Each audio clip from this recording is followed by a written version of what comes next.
안녕하세요. 커피앤톡입니다. 오늘도 와주셔서 감사드리고요. 바로 사연 읽어보겠습니다. 안녕하세요. 50대 중년의 여자입니다. 지인을 통해 알게 된 채널에서 정말 별별 상황, 별별 사람들의 이야기를 들으며 나는 큰 굴곡 없는 삶을 살아가고 있구나 라고 늘 생각했었어요. 그런데 그런 저에게도 별일이 다 생기네요. 제가 여태 살아오면서 이렇게 황당한 오해를 받아본 것은 처음이라 한번 사연을 보내봅니다. 저는 제 인생 시간의 절반을 넘도록 아내 그리고 엄마로서 희생을 당연하다 여기며 살아왔어요. 제게는 아들 하나가 있는데 아들을 출산한 지 1년이 조금 지났을 때 돌연 자궁선 근종으로 적출 수술을 받게 되었어요. 저 역시 남매나 자매 없이 혼자 한평생 살아와 외동이 얼마나 외로운 위치인 줄 너무도 잘 알았어요. 그래서 제 결혼 당시 제 꿈이 다복한 가정에서 화목하게 사는 것이었죠. 하지만 그건 정말 제 꿈일 뿐이더라고요. 아들들, 딸둘 낳아 키우고 싶다며 남편과 가족 계획을 세울 때 큰 소리 떵떵 치며 말했는데 다 무용지물이 된 거예요. 그래서였을까요? 외동인 아들이 제게는 너무도 귀하게 여겨져 온 신경을 쓰며 키웠습니다. 물론 모든 부모가 제 자식 귀하게 여기고 키우겠지만 저는 조금 다른 마음이었던 것 같아요. 아들에게 제 모든 걸 걸었다고 해도 과언이 아닐 정도로 아들의 일이라면 하나부터 열까지 두루뭉술하게 넘어가 본 적이 없었어요. 주변에서 제게 주책이라고 할 정도로 육아에만 전념했고 아들에게 제 모든 것을 쏟겠다는 그 집념으로 잘 다니던 좋은 직장까지 그만두었었죠. 참 다행인 것은 남편도 제 마음을 충분히 이해해 주었고 아들도 유난스럽게 키운 것에 비해 모난 것 없이 둥근 성향으로 반항기 없이 자라주었어요. 아들은 어렸을 적부터 하고 싶은 게 많았는데 그것을 최대한 충족시켜주기 위해 노력했어요. 그 덕에 취미도 많고 공부도 무척 잘했죠. 그렇게 재속 한번 썩이는 일 없이 반듯한 청년으로 자라주었어요. 거기다 자신에 대해 잘 파악하고 있는 아들은 자기의 꿈을 스스로 개척하며 5년 후, 10년 후에 자신을 그리며 자라주어 좋은 대학에 진학해 자신이 원하는 꿈을 이루었어요. 아들이 다니던 학교에 플랜카드까지 걸릴 정도였으니까요. 주변에서는 아들 하나 잘 둬서 얼마나 좋냐며 그렇게 부러워했어요. 그리고 저라는 사람의 모든 커리어까지 내려놓고 아들에게만 집중했던 저였기에 아들이 너무도 대견했고 또 고마웠어요. 그래서 저도 이렇게 자랑스러운 아들에게 창피한 부모가 아닌 당당한 부모로 사회에 자리매김도 하고 열심히 살자고 다짐했고 정말 그러기 위해 아들이 성인이 된 후에는 제게 집중하며 살았죠. 자식의 거울은 부모라는 말처럼 제가 하는 행동 하나, 말 한마디도 아들에게 영향을 줄까봐 언제나 언행에도 조심하고 한쪽으로 치우치지 않도록 늘 중립을 지키려고 노력했어요. 동네 주민들과도 불화 없이 이해하며 정을 나누면서 그렇게 지냈고요. 그 덕을 보는 건지 그렇게 연애에 관심 없어 보이던 아들이 홍기가 꽉 차 걱정이 조금씩 늘어갈 때쯤 결혼을 전제로 교제 중이라며 인사를 드리러 오겠다고 하는 거예요. 그 말이 어찌나 반갑고 또 설레던지 아들과 예비 며느리가 인사하러 오겠다고 한 날이 되기 며칠 전부터 잠까지 설칠 정도였답니다. 예비 며느리는 정말 참하고 어찌나 말을 예쁘게 하는지 처음 본 날 꼭 며느리로 드려야겠다는 생각이 들었어요. 능력이며 어른 대하는 태도며 어느 것 하나 빠지지 않는 아이였거든요. 그렇게 마음에 쏙 들던 예비 며느리는 인사드리러 온 날 이후 더욱 제게 잘했어요. 남들이 보면 모녀지간이라고 속을 정도로 제게 싹싹하게 굴더라니까요. 그러니 어떻게 안 예뻐할 수가 있겠어요. 제 마음까지도 살살 녹였죠. 제가 며느리와 자주 만나 시간을 보내면서 주변 지인들도 예비 며느리에 대해 조금씩 알게 되었어요. 예비 며느리를 본 사람들은 제 아들을 보는 눈까지 완벽하다며 어쩜 이렇게 곱고 성품 좋은 애인까지 있을 수 있냐며 완벽한 아들에 또 완벽한 며느리까지 흠잡을 게 없다고 동네가 제 아들과 며느리 이야기로 한동안 떠들썩했어요. 저는 이런 좋은 사이를 오랫동안 유지하고 싶었고 또 예비 며느리와 더욱 가깝게 지내고 싶어 잘 챙겨주었어요. 그리고 예비 며느리는 그런 제 마음을 아는지 사소한 것까지 챙기며 저에게 참 잘해주었죠. 본격적으로 결혼 준비를 시작하기 전임에도 마치 이미 우리 집 며느리가 된 것처럼 우리 집안의 작은 행사까지도 신경 써줄 정도로요.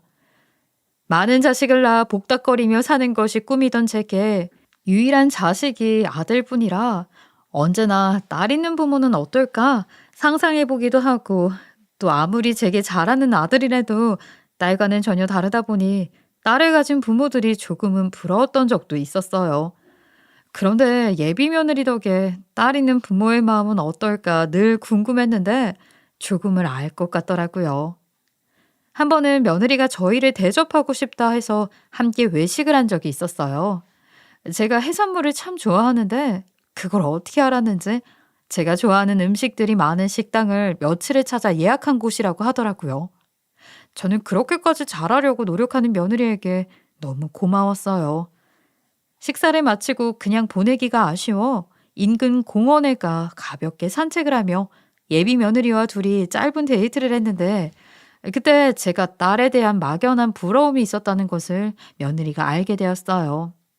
며느리는 그날 제게 저를 친엄마라 생각하며 언제나 잘 모실 테니 저보고도 자신을 딸이라고 생각하고 편히 대해주면 좋겠다고 말하더라고요. 그때부터 저를 어머님이라는 호칭 대신 정답게 엄마라고 불러주었어요. 그날을 계기로 저와 예비 며느리는 더욱 가까워졌고요. 아들 잘 둔 덕에 이렇게 소중한 딸이 생기니 그저 좋을 따름이었어요. 그렇게 행복한 날들을 보내는 사이 시간은 훌쩍 흘렀고 드디어 상견례 날이 되었습니다. 저희 집안이 어떻게 보일지 몰라 정말 제 나름 꼼꼼히 준비했어요. 옷 매무새도 여러 번 고치고 머리며 작은 액세서리까지 엄청 신경을 썼죠. 사실 제가 이렇게까지 신경 쓰는 이유는 바로 제가 이 나이 먹고도 주부로 지내고 있어서였어요. 안 싸던 될 분은 정말 멋진 분이라고 이야기를 들었거든요. 그래서 혹시라도 외벌이인 저희 부부를 바라보는 시선이 곱지 못하면 어쩌나 걱정이 됐거든요. 요즘 시대에 돈 안 버는 여자 없고 누구나 자랑할 만한 뭔가가 꼭 하나씩은 있잖아요. 그런데 제 자랑은 아들이 유일했기 때문에 제 속으로 조금 꿀릴 것 같다는 걱정을 했던 것 같아요. 왜 능력 있는 여자들이 제일 이해 못한다는 게 주부로 집에 있는 여자라고 하는데 바깥 일을 도모하는 안사돈이 저를 그런 시선으로 바라본다면 너무 창피할 것 같았거든요. 하지만 이건 저만의 걱정일 뿐이었어요. 사돈댁과 직접 만나 두런두런 이야기를 나누는데 제 어깨가 으슥해질 정도로 저를 축혀 세워주더라고요. 안사돈이 말이에요. 혹시 실례가 안 된다면 무슨 일을 하고 있는지 여쭤봐도 되겠습니까? 딸아이가 훌륭한 분들이라고는 말해주었는데 이제 가족들 사이에 무슨 일을 하고 계신지 정도는 알고 있는 게 예의지 않겠습니까? 저는 아이들 교구 만드는 사업을 작게 하고 있습니다. 주부인 아내의 도움을 받아 처음 시작하게 되었는데 벌써 25년이라는 세월이 흘렀습니다. 아내는 여전히 주부로 제 내조를 맡고 있고요. 요즘은 나이가 많든 적든 맞벌이가 많은데 제가 젊었을 적 아들에게 집중한다고 직장을 그만둔 뒤로 경력 단절된 지 오래되면서 쭉 주부로 지내게 되었어요. 아들 대학 보내고 나서 새 직장을 구해서 다녀볼까 했더니 나이가 걸리더라고요. 그러다 보니 이렇게 주부로 쭉 있게 되었네요. 아유, 창피할 따름이에요. 어머, 창피하다니요. 이렇게 아들을 멋지게 키워놓으시고 그런 말씀을 하시면 어떡해요? 저는 애 키우는 게 가장 어렵던 걸요. 제가 지금껏 직장 생활을 놓지 않고 있을 수 있는 이유도 제가 잘하는 걸 하자 싶어서 놓치지 않았던 것일 뿐인 걸요. 대신 딸이 혼자 크느라 고생이 많았고요. 저는 안사돈이 너무 대단해 보이는 걸요. 그러니 그런 말씀 말아요. 아유, 그렇게 말씀해 주시니 마음이 조금은 놓이네요. 너무 감사드려요. 상견례 자리는 너무 좋은 시간이었어요. 저희 부부나 예비 사돈들과 어찌나 대화가 잘 통하던지 시간이 훌쩍 지나버렸죠. 죽이 잘 맞아서 아이들 결혼 날짜도 그 자리에서 바로 잡아버렸고요. 특히 안사돈과 제가 잘 코드가 잘 맞아 죽이 척척 맞았어요. 그 덕에 조금 딱딱할지 모른다고 생각했던 상견례 자리에서 친구가 생긴 기분까지 들었죠. 그리고 실로 안사돈과 관계가 좋아져 상견례 이후에도 꽤 여러 번 만나 시간을 보내기도 했어요. 참 놀랄 일 아닌가요? 앞으로 가족이 될 사이라고는 하지만 안사돈과 개인적인 자리를 가지고 시간을 함께 보낸다니. 어느 정도 시간이 지난 뒤에는 우리 사이가 사돈인지 동네 언니 동생인지 헷갈릴 정도로 가까워졌어요. 하지만 친해지고 난 뒤 느낀 것이 하나 있었어요. 안사돈이 뭔가 비밀을 감추고 있는 것만 같았다는 것이었죠. 물론 제게 모든 것을 털어놓을 필요도 없고 서로 아무리 친해졌다고 해도 지켜야 할 선이 명확히 있는 관계이니 처음에는 조심스러운 거라고 생각했어요. 그런데 묘하게 그것과는 다른 느낌을 받곤 했죠. 처음에는 아무렇지 않다고 느꼈던 것이 가끔 의심의 꼬리를 물고 늘어졌어요. 저와 어쩌다 만나 한참을 수다도 떨며 그렇게 시간을 보낼 때 한 번씩 전화가 오면 갑자기 화장실이 급한 척하며 전화를 받으러 갔죠. 그냥 전화가 와서 통화 좀 하고 오겠다고 하면 될 걸 말이에요. 그리고 그뿐만이 아니라 통화를 하고 오면 자주 갑자기 약속이 생겼다며 휙 가버리기도 했어요. 전 처음에는 그런 안사돈의 행동에 기분 상한 적도 있었어요. 그런데 마냥 기분 상해할 수도 없는 것이 안사돈이 프리랜서로 일을 하고 있어 시간적 여유가 있긴 했지만 그래도 엄연히 직장인이잖아요. 그러니 갑자기 일이 생겨 가야 하는 상황이 생기는 것도 전혀 이상할 게 아니고 또 남 앞에서 업무적인 통화를 하는 것도 불편한 것이 당연했어요. 그러니 그렇게 갑자기 자리에서 일어나도 충분히 제가 이해할 수 있었어요. 그런데 한 번은 안사돈과 얕은 오해가 생긴 적도 있었어요. 그날도 안사돈과 가볍게 수다를 떨며 커피 한 잔을 하고 있었어요. 저희 동네에 새로 생긴 카페가 있었는데 거기 커피가 그렇게 맛있다고 소문이 자자했거든요. 그런데 안사돈이 잠깐 저희 동네에 들를 일이 있는데 가볍게 커피 한 잔 하자며 연락이 온 거예요. 그래서 안사돈과 그 새로 생긴 카페에서 커피를 마시게 된 거죠. 아니나 다를까 저희가 한참 수다를 떨고 있는지 한 30분쯤 지났을까요? 어김없이 또 전화가 왔고 안사돈은 화장실에 다녀오겠다며 자리에서 일어났어요. 그렇게 5분이 조금 지났는데 안사돈이 자리로 돌아올 생각을 안 하더라고요. 기다렸는데 안사돈은 안 오고 화장실은 가고 싶어져서 잠깐 자리를 비우고 저도 화장실로 향했습니다. 카페의 내부가 커 화장실이 꽤 큰 편이었거든요. 마침 빈칸에 들어가 볼일을 보는데 제가 화장실을 나왔을 때까지도 안사돈은 자리로 돌아오지 않았어요.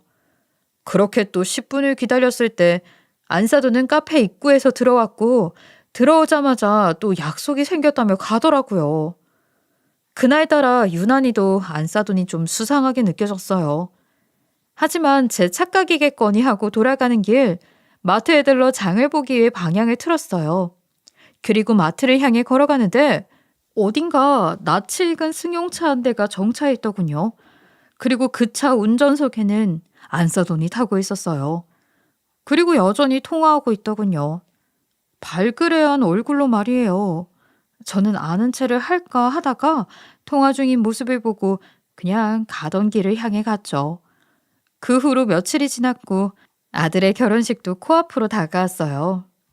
결혼식 준비는 당사자들만 바쁜 줄 알았더니 그게 아니더군요. 저희도 시간을 빼 준비를 해야 할 것들이 있었으니 말이에요. 아들의 결혼식을 앞둔 지 3개월쯤 되었을 때 결혼식 때 입을 한복을 맞추러 가게 되었어요. 그날은 예비 사돈들과도 함께 가게 되었죠.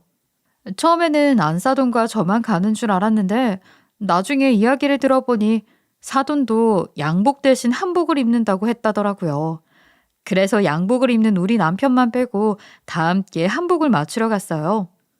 그런데 거기서 정말 황당한 일을 겪게 되었습니다. 그 한복집은 규모가 꽤 큰 곳이라 직원을 여럿 둔 곳이었어요. 절에서 저마다 맡은 손님이 다 따로 있었죠. 그렇게 한참을 사돈들과 한복을 맞추기 위해 치수를 재보고 이옷저옷 입어보는데 자꾸 어디선가 따가운 시선이 느껴졌어요. 제가 그곳에 들어서자마자부터 그 후까지 쭉 저를 뚫어져라 쳐다보는 사람은 바로 한복집 사장이었습니다. 처음에야 닮은 사람으로 오해했나 보다 하고 넘겼어요. 하지만 제가 움직이는 동선 하나하나 놓치지 않고 계속 부담스럽게 쳐다보니 저도 점점 기분이 상하더군요. 그래서 참다 못해 한복집 사장에게 도대체 저를 왜 그렇게 뚫어져라 쳐다보냐고 물으니 한복집 사장은 뭔가 확신에 찬 표정으로 갑자기 제게 성큼 다가와 험상궂은 얼굴로 자신의 핸드폰을 제 얼굴 높이만큼 들어 올리고는 핸드폰 한 번, 제 얼굴 한 번에 몇 차례나 번갈아 보더라고요. 그러고는 갑자기 섬뜩하면서도 화가 가득 찬 목소리로 읊조리더니 갑자기 제게 욕을 퍼부어대기 시작했어요. 찾았다. 내 남편이랑 바람피는 불륜녀. 예? 뭐라고요? 크게 말씀을 하세요. 잘 안 들리니까. 도대체 왜 제가 가는 동선까지 따라다니며 저를 부담스럽게 쳐다보시냐고요. 원래 고객들 불편하게 쳐다보는 버릇 있으세요? 그따위 버릇 가진 사람이 어딨어요? 당신이 내 남편이랑 바람난 천박한 불륜녀니까 쳐다봤겠지. 어디 꼬실 사람이 없어서 유부남을 꼬여내 이 꼬리 9개 달린 구묘 같은 년아. 호랑이 굴에 제 발로 들어온 주제에 상황 파악도 못하고 큰 소리나 쳐대는 꼴이라니. 넌 오늘 내 손에 죽었어. 이 저급하고 지저분한 거사. 뭐요? 제가 당신 남편이 누군 줄 알고 바람을 핀다는 거예요? 사람 잘못 보셨어요. 모함도 정도껏 해야지. 무슨 말도 안 되는 소리예요. 어느 멍청한 사람이 자기 불륜남 와이프가 운영하는 곳까지 와서 한복을 맞추겠냐고요. 내가 이곳 사장인 줄 몰랐으니까 왔겠지. 누가 여한이랄까봐 요리조리 둘러대면서 어떻게든 지금 상황 모면하려나 본데 어림도 없어. 한복집 여자 사장님이 말하길 제가 자신의 남편과 바람을 피는 불륜녀라는 건데 저는 무슨 말도 안 되는 소리냐며 억울하다고 고래고래 소리를 질렀어요. 하지만 사장은 제 말을 믿을 생각도 하지 않았죠. 저는 그런 사장에게 다른 여자랑 분명 착각한 것이 아니냐, 증거 있냐고 난리를 쳤습니다. 왜냐면 저는 하늘에 맹세코 절대로 불륜을 저지른 적도 없었고 아들에게 부끄러운 부모가 되지 않겠다는 이 다짐으로 여태 살아온 사람이니까 당당했어요. 그래서 더욱 분통을 터뜨리며 억울하다고 목소리를 높였고요. 하지만 이미 눈이 뒤집혀 저를 불륜녀라고 확신하는 한복집 사장은 제 말을 믿으려고 하지 않았고 들으려고도 하지 않았어요. 저는 자식 혼삿길을 제가 막는 것만 같은 생각에 그 모든 상황이 얼마나 부끄러웠는지 모릅니다. 게다가 한복집에는 저만 온 것이 아니라 예비 안사돈이며 심지어 바깥사돈까지 왔는데 모두가 있던 그 자리에서 이게 무슨 망신인지 너무나 창피했어요. 제가 아무리 아니라고 해도 왜 배밭에선 가끔 고쳐매지 않는다고 누명을 벗은들 저를 이상하게 오해할 것만 같았어요. 뭔가 뒷꿍꿍이가 있으니 이런 오해를 받는 게 아닌가라는 말이 나올 것만 같았거든요. 그 찰나의 순간에 별별 생각이 다 들었어요. 그 한복집 사장의 말 몇 마디에 제 이미지는 추락하고 저 말도 안 되는 소리를 모두 사실이라 여길 게 뻔하다는 생각에 저도 화가 치밀어 오르더라고요. 그런데 저돌적으로 무작정 들이대는 한복집 사장의 행동에 예비 사돈들이 저보다 더 당황을 하며 한복집 여자 사장을 뜯어 말리기 바빴어요. 하지만 사장은 옴짝달싹도 하지 않았고 되려 제게 삿대질까지 해가며 절 모함했죠. 당신들은 자존심도 없어요? 보아하니 서로 사돈관계인 것 같은데 어떻게 저렇게 불륜이나 저지르는 사람을 옹호할 수 있어요? 전현이 내 남편이랑 바람이 났다니까. 나를 말릴 게 아니라 저것을 도망 못 가게 붙잡아야 한다고요. 일단 진정 좀 하세요. 사돈이 아니라고 하는 데는 무슨 이유가 있을 것 아니에요. 난잡하게 행동하면 이 한복집 이미지에도 타격이 갈 거라고요. 그러니 좀 이성적으로 행동해서 문제를 해결해야죠. 내가 이곳 사장이야. 그러니까 이미지가 어떻게 되든 그건 당신이 참견할 바가 아니라고. 당신 같으면 당신 남편과 바람피는 불륜녀가 눈앞에 나타났는데 상식적으로 이성적으로 행동할 수 있겠어요? 당신 사돈이 내 남편이랑 바람피고 있다고. 저 천박한 것을 가족으로 맞을 당신들 이미지나 신경 써? 제가 아니라고 몇 번을 말해요. 오해시라고요, 오해. 저는 맹세코 불륜을 저지른 적이 없어요. 도대체 뭘 믿고 제가 불륜녀라는 걸 확신하시는 건데요? 결혼 후엔 다른 남자랑은 같이 있어 본 적도 없는 저인데 이런 모함을 제가 언제까지 듣고 있어야 하느냐고요. 의심을 하려거든 정확히 알고 의심을 하셔야 할 거 아니에요. 일단 사돈, 저랑 나가요. 이런 상황에서 한복을 맞출 수도 없을 것 같고 사장님께서 단단히 오해해서 풀리지도 않을 것 같으니 간단히 짐 챙겨 나갑시다. 보다 못한 예비 안사돈은 한복집 사장을 뜯어말리며 저를 밖으로 데리고 나가려고 했어요. 제가 그곳에 계속 있으면 상황만 악화될 거라고요. 그런데 한복집 사장이 절대 밖으로 나갈 수 없다며 가게 문까지 걸어 잠궈 버리더라고요. 저는 그런 한복집 사장의 태도에 머리 끝까지 화가 나 이렇게 된 거 어디 잘잘못을 따져보자고 소리치며 당신 남편 불러서 삼자 대면이라도 하자고 난리를 쳤어요. 저는 제 누명도 풀어야 했고 제 누명이 풀리면 명예훼손으로 고소할 거라고 당당히 이야기했죠. 전 정말 아무런 죄를 저지르지 않고 떳떳했으니까요. 그런데 한복집 사장은 이런 제게 적반하장으로 나오며 웃기고 앉아있다고 되려 본인이 상간녀 소송을 걸 거라고 했어요. 자신이 가지고 있던 핸드폰 화면을 들이밀더니 더 큰 소리를 치더라고요.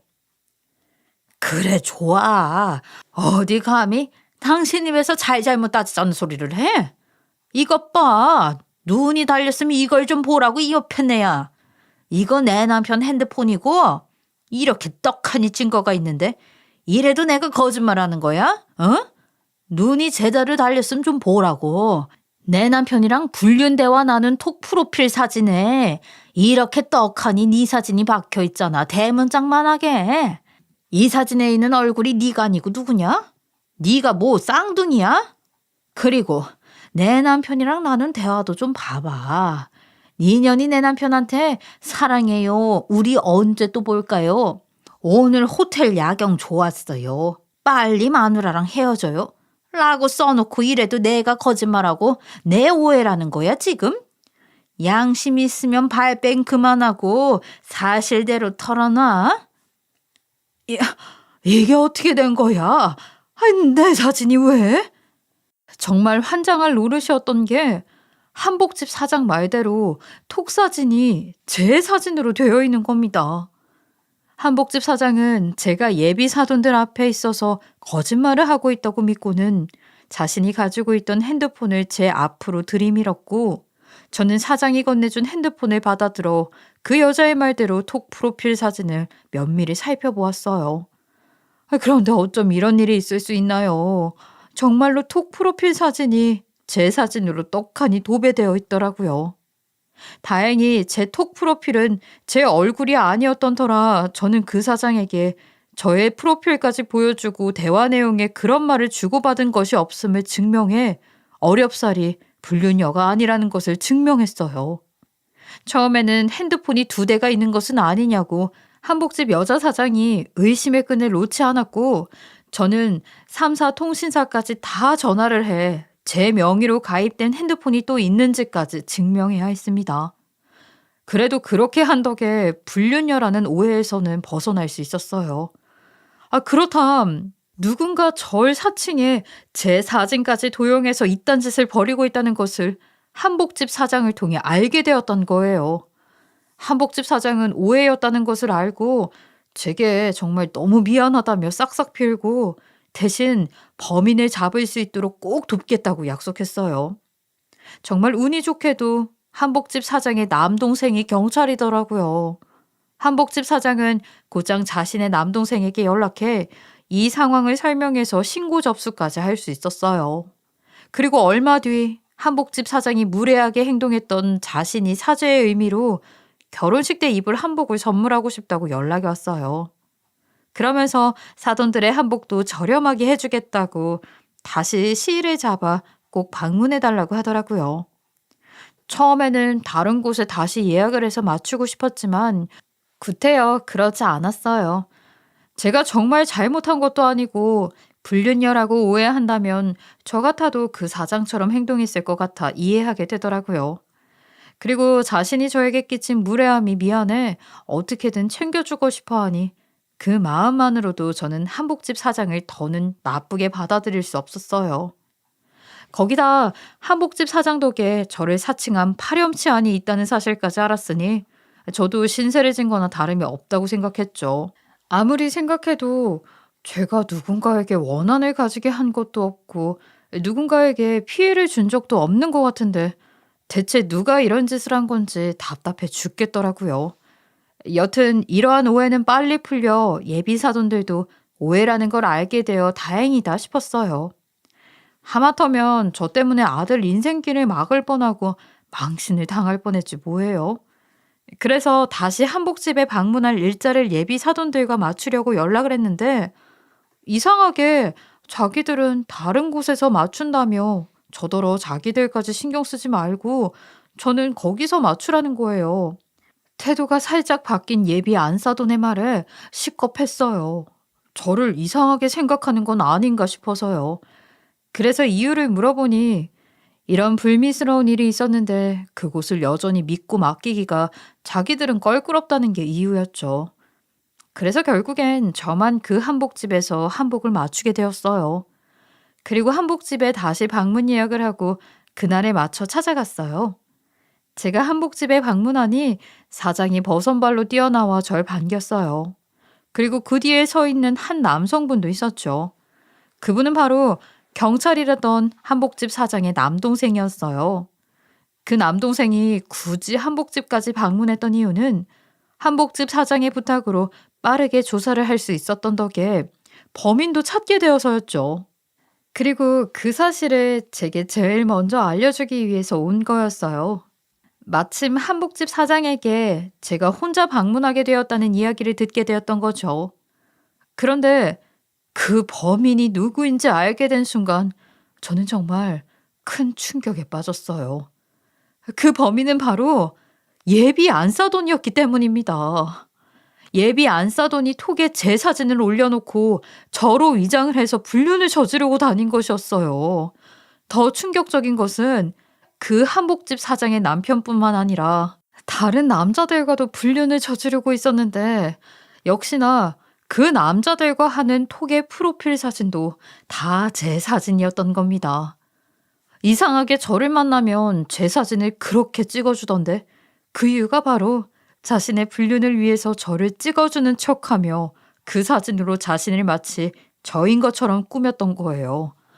저는 그 사실을 알고는 당장 예비 사돈들을 한복집으로 불렀어요. 한사코 거절했지만 한복집 사장이 꼭 사돈들을 위해 한복을 지어주고 싶다고 고집하여 이렇게까지 말씀하니 불화가 있었더라도 너그러운 마음으로 이해하시고 와달라고요. 그리고 그때 그 불륜에 관해 꼭 드릴 말씀이 있다고 말이에요. 그런데 안사돈은 끝까지 못 온다고 시간을 뺄 수 없다며 거절하더라고요. 안사돈은 제가 바깥사돈에게 연락했다는 것은 꿈에도 모른 채 그렇게 거절하고 오지 않았어요. 그렇게 바깥사돈만 기다린 지 1시간쯤 지났을 때 사돈께서 한복집에 도착하셨어요. 저는 바깥사돈에게 한복을 맞추기 전 꼭 드릴 말씀이 있다고 운을 띠며 안사돈의 범행을 모두 털어놨습니다. 바깥사돈, 제가 꼭 말씀드리려고 한 것은 바로 얼마 전에 있었던 불륜녀 오해를 받았던 그날의 일과 연관이 있는 것이에요. 저를 사칭했던 그 범인을 알아냈거든요. 그런데 그 범인이 저희가 너무도 잘 아는 사람이라 그리고 바깥사돈과 아주 가까운 사람이라 먼저 알리는 것이 도리일 듯해 이 자리에 동행해달라 부탁을 드렸습니다. 아유, 어쨌든 그 범인을 잡은 것은 참 좋은 일이지 않습니까? 그런데 그 범인이 저와 가깝다니, 아이, 그게 무슨 말씀입니까? 이런 말씀 드리긴 너무 죄송스럽지만 저를 사칭하고 제 사진까지 도용해 불륜을 저지른 그 범인이 바로 안사돈이라고 하네요. 제가 상견례 이후 안사돈과 가까워져 만남을 자주 가졌어요. 아니, 그런데 그때 꼭 제 사진을 찍어주더라고요. 저는 그게 자식과 남편을 챙기며 저라는 여자로 보낸 시간이 없으니까 지금부터라도 즐기라는 의미로 여기고 고마워했는데 그게 알고 보니 이렇게 불륜의 수단으로 이용하려고 했던 거더라고요. 이게 무슨 말도 안 되는 소리입니까? 제 아내가 왜 사돈의 사진을 사용해 바람을 피워요? 이것 또한 모함인 거 아닙니까? 제 아내가 바람을 피우고 있었다면 제가 모를 리 없잖아요. 그렇게 느끼는 게 너무나 당연해요. 제가 안사돈을 모함한다 여기실 수 있죠. 하지만 증거가 이미 너무도 많아요. 거기다 이곳 한복집 사장님의 남편분이 다 실토했고 이분의 남편하고만 불륜을 저지른 것이 아니라고 하더군요. 다른 남자들과도 저지르고 있다고 밝혀졌어요. 그리고 저는요, 안사돈을 명예훼손으로 소송을 걸려고 합니다. 그렇기 때문에 알고 계시라고 말씀드리는 거고요. 이런 말씀 얼마나 거북하게 들릴지 또 얼마나 혼란스러울지 너무도 잘 압니다. 하지만 그것을 배려하기 위해 이 일을 숨길 수는 없다고 판단되어서 숨김없이 말씀드립니다. 일단 이 사실을 말씀해 주기 힘드셨을 텐데 용기 내서 말씀해 주신 건 감사합니다. 저는 오늘은 이만 가봐도 되겠습니까? 예, 그러세요.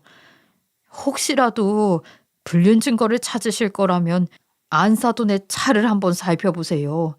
저와 안사돈이 사적으로 마지막을 만났을 때 우연히 봤거든요. 앞쪽 거치대에 꽂혀있는 본래 사용하는 핸드폰과 통화를 하느라 귀에 대고 있던 핸드폰이 있는걸요. 저는 안사돈이 프리랜서라 핸드폰이 2개라고만 생각했는데 아닐 수도 있겠다는 생각이 들어서요. 사실 마트로 향했을 때 한쪽 모퉁이에 차를 세워두고 통화를 하던 안사돈을 본 날은 의심하지 않았어요. 통화를 하고 있는 핸드폰과 거치대에 꽂힌 핸드폰이 다르다는 걸요. 프리랜서들은 업무용 핸드폰을 따로 쓰기도 하니까요. 그런데 범인이 안사돈이라고 밝혀진 순간 번뜩 그때 그 모습이 떠오르더라고요. 제가 저장해둔 안사돈의 연락처와 연동이 되어 있는 톡 프로필 사진은 그저 평범했으니까요. 모든 사실을 알게 된 뒤 그렇게나 인꼬 부부였던 예비 사돈들의 관계는 개박살이 났습니다. 제가 안사돈의 실체를 바깥사돈에게 폭로한 그날, 제 말대로 바깥사돈은 안사돈의 차에서 세컨드폰을 찾았고 그 폰을 켜서 안을 살핀 순간 안사돈의 불륜 흔적이 차고 넘쳤던 거예요. 거기다 한복집 사장이 그때 읽었던 톡의 내용까지 고스란히 남아있었고요. 그뿐이겠어요. 불륜의 증거는 거기서 끝이 아니었습니다. 안사돈이 몰고 다니는 차량 블랙박스에도 이 남자 저 남자를 만나 함께 동행한 영상도 함께 그런 곳을 갔다가 한참이나 머물렀던 흔적까지 몽땅 담겨 있었거든요. 결국 예비 사돈들은 안사돈의 불륜에 관한 모든 증거를 찾게 되어 이혼이라는 파국을 맞이했어요. 나중에 바깥사돈이 제가 말한 것처럼 모든 증거물이 안사돈의 차에 있었다며 이렇게 지저분한 짓을 아무렇지 않게 저지르고도 뻔뻔한 얼굴로 자신과 지냈던 안사돈과의 관계에 종지부를 찍을 수 있도록 더는 철석같이 믿는 바보로 만들지 않아줘서 고맙다고 하더라고요. 여러 사람과 저질스럽게 불륜을 저질렀던 안사돈은 결국 재산 한 푼 못 받고 위자료까지 왕창 토해내며 그렇게 이혼을 당했다고 해요. 저 역시 예비 안사돈이 될 뻔한 그 여자를 믿고 있었는데 믿는 도끼에 발등 찍힌 것도 모자라 사진 도용이며 제 명예까지 더럽힌 죄를 묻기 위해 명예훼손으로 소송을 걸었어요. 그런데 안사돈은 끝까지 뻔뻔하게 굴더라고요. 제가 명예훼손 소송을 걸자 제게 찾아와서는 제 머리끄덩이를 잡은 것도 모자라 손까지 올려대며 난리를 쳤거든요. 그 이유는 자신의 불륜을 남편에게 다 폭로해서 땡전 한 푼 못 받고 이혼까지 당하게 만들어 놓고도 모자라 자신을 제대로 범죄자로 만들 작정이냐는 것이었어요. 저를 끝까지 바보라고 여기고 있는 건가 싶어 화가 치솟아 저도 똑같이 대응했어요. 네가 감히 내 취미생활까지 다 폭로한 것도 모자라 이혼을 종용해? 그러고도 네가 무사할 것 같았어? 오늘 너 죽고 나 죽는 거야. 난 방임하지 않고 내가 보고 내가 들은 사실을 피해를 보고 있는 사돈께 알려줬을 뿐이야. 선택은 바깥 사돈이 한 거고 그냥 네가 이혼당할 짓을 한 멍청한 여자겠지. 네 어리석음이 탄로 났을 뿐인데 어디 와서 화풀이야? 범죄까지 저지르면서 바람 피워놓고 좋은 결과가 있을 거란 기대라도 했나 보지? 적당히 하고 정신 차려. 넌 인간 이하의 짓을 하고 다닌 짐승만도 못한 버러지야. 뭐 짐승만도 못한 버러지? 이 옆에 내가 진짜 내 손에 당하고 싶어서 환장을 했나? 너만 입 닥치고 있었어도 내가 이렇게 처절하게 버려졌는 줄 알아? 남의 인생 다 망쳐놓고 죄책감도 없어? 응? 4층에 도용까지 해놓고 내게 미안한 기색도 없는 여자 주제에 네 인생 좀 꼬였다고 그게 그렇게 화가 나니? 아니 이 딸한테 부끄럽지도 않아? 양심도 없네. 네 인생을 망친 건 내가 아니라 너야. 믿는 도끼에 발등 찍힌다는 속담이 딱 너 같은 간신배 때문에 생긴 걸 왜 몰라? 형량 더 늘리고 싶은 거 아니면 그만 돌아가. 그리고 다신 찾아오지 마. 한 번만 더 찾아와서 이 행패를 부리면 그땐 나도 더는 가만히 있지 않을 테니까. 내가 너한테 이렇게 당하고만 있을 줄 알아? 금께 너도 나처럼 나락으로 떨어지게 내가 만들고 말 거야. 널 지옥 끝까지라도 쫓아가서 평생을 불행하게 살도록 만들어버릴 거라고. 예비 안사돈이 될 뻔한 그 여자는 제게 악담을 퍼부어댔어요. 그러던 차에 제 남편이 집에 돌아왔고 자신이 제게 한 짓 때문에 자기가 피해를 볼까 무서워 그 여자는 불이 나게 도망가더라고요. 그 후로는 찾아오지 않았어요. 법적인 처벌을 받게 되었으니까요. 참 다행인 것은 어른들의 일로 아들과 예비 며느리가 피해를 보면 어쩌나 걱정이 참 많았어요. 예비 며느리가 저희 가족 볼 낯이 없다며 결혼에 대해 다시 생각해보자고 이야기를 하기는 했었어요. 그런 며느리를 설득한 건 바로 저입니다. 안사돈이 될 뻔한 그 여자의 딸이지만 예비 며느리도 안사돈이 될 뻔한 그 여자의 만행을 모두 알고 있어 연을 끊어버렸거든요. 결혼하고 나면 더욱 엄마 생각이 절실히 나는 게 여자인데 그 여자를 엄마로 여기지 않겠다는 예비 며느리가 너무도 가여웠어요. 그래서 죄는 미워해도 사람은 미워하지 말라는 말이 있지 않느냐고 아무리 잘못을 했어도 엄마이니 너무 오랫동안 미워하거나 원망하지는 말라고 저희는 다 괜찮다고 이야기했지만 그래도 예비 며느리는 저를 이용한 것도 사돈을 두고 그런 더러운 짓을 저질렀다는 것도 용납하지 못하더라고요. 그래서 예비 며느리에게 그럼 그런 엄마를 등지고 살기 힘들 테니 제가 정말 엄마가 되어주겠다고 그러니 파혼 이야기를 더는 꺼내지 말고 우리와 가족이 되어달라고 다독였어요. 그날 예비 며느리는 제 품에 안겨 한참을 울더라고요. 이 여린 아이가 마음고생을 했을 걸 생각하니 저도 가슴이 시큰했어요. 처음에는 제가 예비 며느리에게 더 미안했어요. 제가 자신의 엄마의 비밀을 폭로하게 된 역할을 해버렸으니까요. 그래서 나중에 며느리에게 면목이 없는 것은 네가 아니라 나일지도 모른다고 털어놓으니 예비 며느리는 제 덕에 바깥사돈의 눈을 가리고 있던 것이 현실을 보게 해주지 않았느냐며 잘못을 저지른 사람은 자신의 엄마이지 제가 아니라면서 자신에게 미안한 마음이 아직도 남아있다면 이제 그만 훌훌 털어도 괜찮다고 이야기해 주더군요. 그 후로 저와 예비 며느리는 정말 모녀지간처럼 가깝고 친밀하게 그리고 서로를 아끼며 그렇게 지내게 되었어요. 지금은 아들과 배필이 되어 행복하게 신혼생활을 보내고 있답니다. 바깥사돈과도 지난 일은 있고 돈독한 가족이 되었어요. 가장 무서운 정 중에 밥정이 가장 무섭다고 하잖아요. 그래서 바깥사돈을 포함한 가족 모두 석 달에 한 번쯤은 꼭 시간을 내서 함께 식사도 하고 이야기도 나누며 그렇게 지내고 있어요. 당시에는 너무도 황당하고 기가 막힌 일이었지만 지금은 우리 아이들이 잘 살기 위한 정리였지 않나 하고 생각하고 있습니다. 안사돈이 될 뻔한 그 여자도 엄마는 엄마인가 봅니다. 며느리를 통해 들은 바로는 몇 년이 지난 지금까지도 전해지는 소식이 없다고 하네요.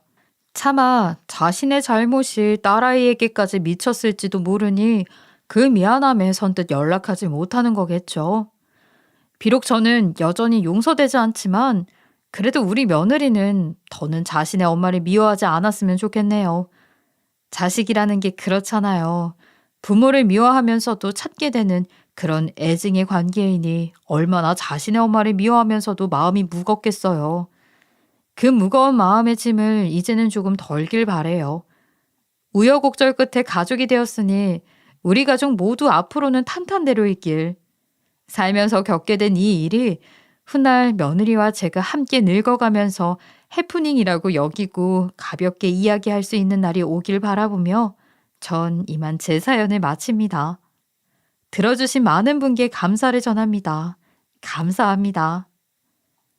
지금까지 커피앤톡이었습니다. 오늘도 끝까지 함께 해주셔서 감사하고요. 다음 영상으로 또 찾아뵙겠습니다.